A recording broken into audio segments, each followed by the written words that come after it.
ñaan gi dañu ko sopp lool bis bu ne ci weeru koor wi boo xëyee ci weeru koor yi bis bu ne rek nga wax ko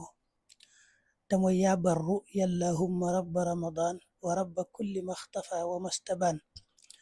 fa ramadaanu daa'ihi qad insaram wa bi jamihi alfawzi wal xayri alam wa astaidu bika min an taghruba alchamsu fi yowmiya hada maghriba waliya dambun qad tuwaqiduniya bihi alayya yowma mawti rabbiya waqbal siyaamiya bijaahil mu'tama wa salliyan alayhi thumma sallima. moom sëñ bi da ko def ay way noonu waaye am na solo lool ndax boo xamee firi mi rek saa yoo xëyee yaa ngi boole koor gi boole nga it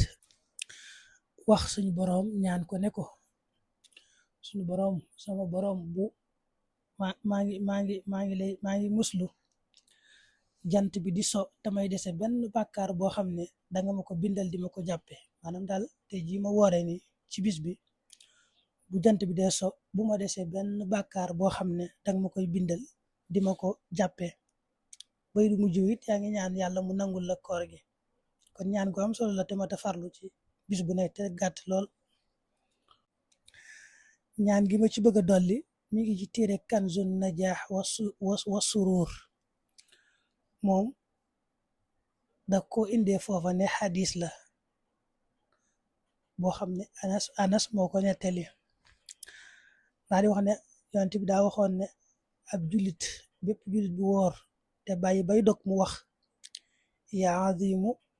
azimu anta ilahi laa ilaha gayruk igfir danba al azim fa innahu laa yagfiru danba al azima illa al azim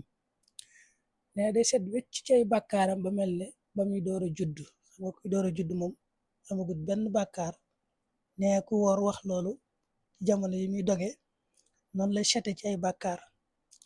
da caa teg nag xaala rasulullah sallallahu alayhi wa sallam allimuha aqibakum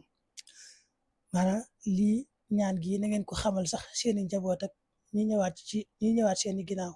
fa innaha kalimatun yuhibbuha allahu wa rasuluhu wa yuslihu biha amra dunya wal axira ne baat la boo xam ne yàlla daf ko bëgg lool yonent bi bëgg ko lool te it de ci la yéwee na le mbirum àdduna ak àllaaxira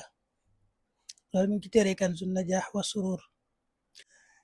imaamu Suyuuti yi tamit indi na ko ci téereem ba tudd aljaamiul kabir ñëw na ca